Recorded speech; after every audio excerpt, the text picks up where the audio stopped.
ही काय करते? भोपळा पिळून घेते आणि मग दुधात सोडायचं गरम दुधात.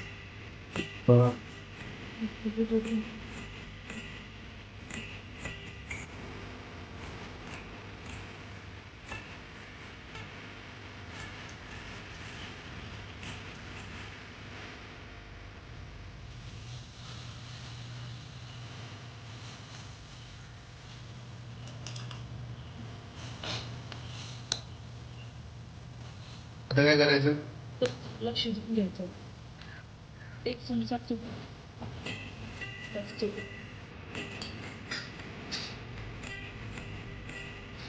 शिजलं की नाही अजून? शिजवायचं आधी. चांगला शिजवून घ्यायचा त्याला. किती वेळ तरी दरम्यान? 10 मिनिटं. आता काय टाकायचं? साखर टाकायची. साखर टाकल्यावरती काय करायचं? हो. पाणी वगैरे? पाणी वगैरे पण घालायचं.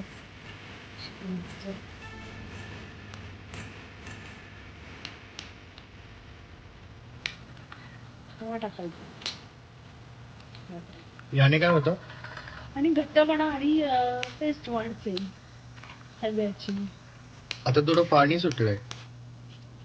तर साखरेच्या पाकाचंच आपल्याला ते शिजून घ्यायचं. अर्धा चमचा वेलची पावडर.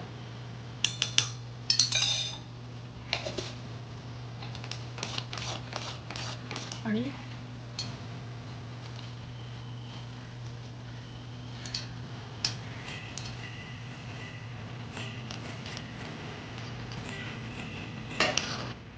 झालं की नाही रेडी? चालू आता किती वेळ शिजत ठेवायचं अजून? 2-3 मिनिटं. जास्त शिजवायचं नसतं का? झाली. दुधी घेतात शिजला. झाली. वा वा वा, काय वास सुटलाय. आता कसं चालणार? वा.